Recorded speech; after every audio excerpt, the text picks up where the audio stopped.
Dev Diary 4 just launched for Payday 3, and this one is all about its art and animations, two areas that I found to be incredibly strong from my short time with the game.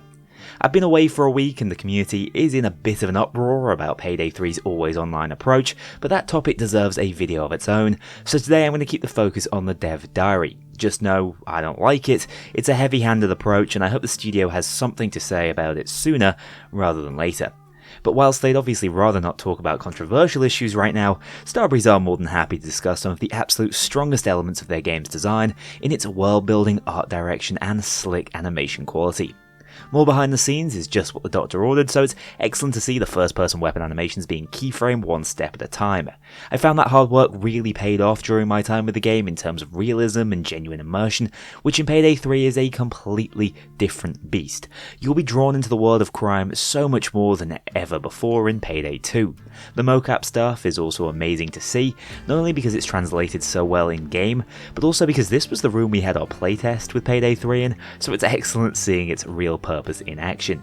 Switching over the focus to the environmental art, the devil really is in the details. These heist maps feel truly alive from minute 1 in casing mode as you pass by civilians living their lives, to minute 20 as you're shooting your way through these disintegrating hallways now lined with bullet holes. The environments feel truly lived in, not only on a macro scale, with the out-of-heist assets painting the picture of a much larger scale, rich New York City, but also on a micro level, with the graphic designer Marielle's work creating these believable adverts and details that come together to form a truly corporate world that feels worth heisting.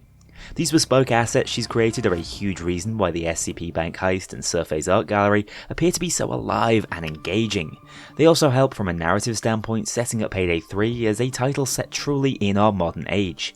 Trust me when I tell you can happily wander around both of these heists spotting new environmental details for about 30 minutes after loading in, and you can expect a lot less asset recycling than in previous games too. Of course, within that living, breathing world, the civilian population are what really ties it all together, and bearing in mind these guys will play a major part in how you tackle any heist, it's key that they've been given more personality and purpose before the heist gets underway. You'll see a far greater variety of idle animations and passive dialogue, which might make you think twice before grabbing a guy who's already having a bad day around the throat.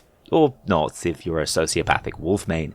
This is the most complete look we've had at the interior space of the art gallery, which, let's be honest, puts DC's gallery to shame. The scope, scale and modern architecture really sets it apart as a heisting environment, and the lighting is a real standout here when it comes to creating that Mission Impossible atmosphere. Now, I've seen a bunch of people online suggest the devs used AI to create the art in this heist, which I know was refuted at the time, but now we have absolute confirmation that these were independently created assets the team worked on, with the intent to create somewhat of a pretentious modern art backstory for each of the individual artists we're tasked with stealing from. I think it's a dangerous sign of the times that people were so quick to accuse the team of using AI to create this effect, but I suppose it speaks volumes of how far AI has come. And remember, one of the key themes in Payday 3 is technology, so maybe there's an important undertone there that people thought this art might be AI generated in the first place. It's a controversy that fits well into the narrative that Payday 3 is aiming for. I've never really thought about how closely linked the narrative and art teams must have to be, as environmental storytelling is such a huge feature in Payday 3. We get to learn to hate the owner of the art gallery just by seeing how pretentiously he sets up his displays, which is going to make the game a joy to analyse from a Story of Payday 3 video perspective. The last major feature touched on in the Dev Diary are the micro-destructions which you will feel as soon as you get your hands on the game, but might not be completely aware of at all times. One of the reasons I found the game so immersive was how satisfying it was to cause destruction and how reactive everything was to my actions. From ragdolling debris to a printer going into overdrive, one loose shot can cause a chain reaction of events that makes combat appear so much more chaotic, and I love that. Explosions are so much more satisfying as not only will the cops react believably, the world around them will too, with sparking lights, shattering glass and even the plaster being chipped from the walls.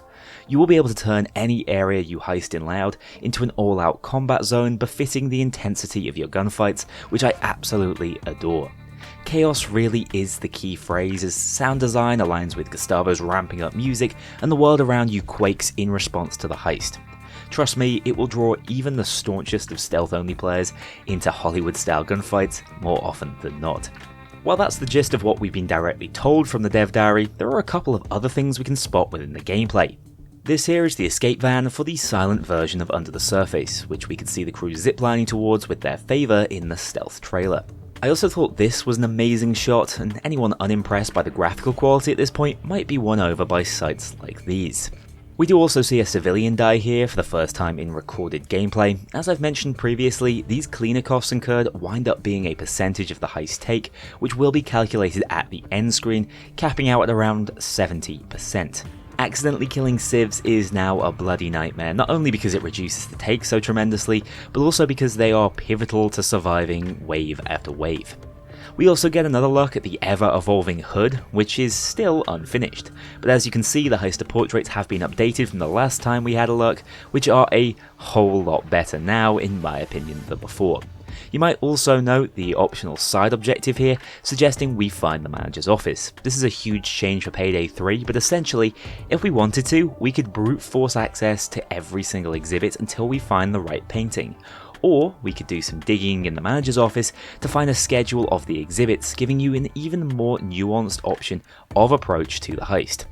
Finally, I believe this is the first time we've actually seen the taser animation early on where the heist is able to shoot back, but as you can see, in the initial seconds of being tased, you have an opportunity to click his charge pack and break the connection before it becomes a true stun. Oh, and also, in the bloopers, Frederick makes the very first Easter egg mention, which could be nothing, but I think at the very least proves that the dev diary editors love to screw with us. That all said, this was another excellent dev diary to get you in the mood for Payday 3, even with always online DRM looming over it. If it's convinced you to make that leap and purchase a PC for Payday 3, my Apex range is there for you to consider. Any purchase you do make goes directly into improving the output of this channel. It's been a huge couple of months on this channel, so I want to take this opportunity to thank you all for watching and commenting and being a part of this massive discussion within the Payday world. I'll be back with more Payday 3 launch content shortly, discussing the game's business model and always online approach, so see you all very soon in the next, potentially less glowing Payday video. A huge thank you to my dedicated Patreon backers. If you want to join this crew in going infamous, check out the link below and pledge as little as $2 to see your name in the credits, or get 24-hour early access to future videos and vote on upcoming content. Take care, I'll see you all soon.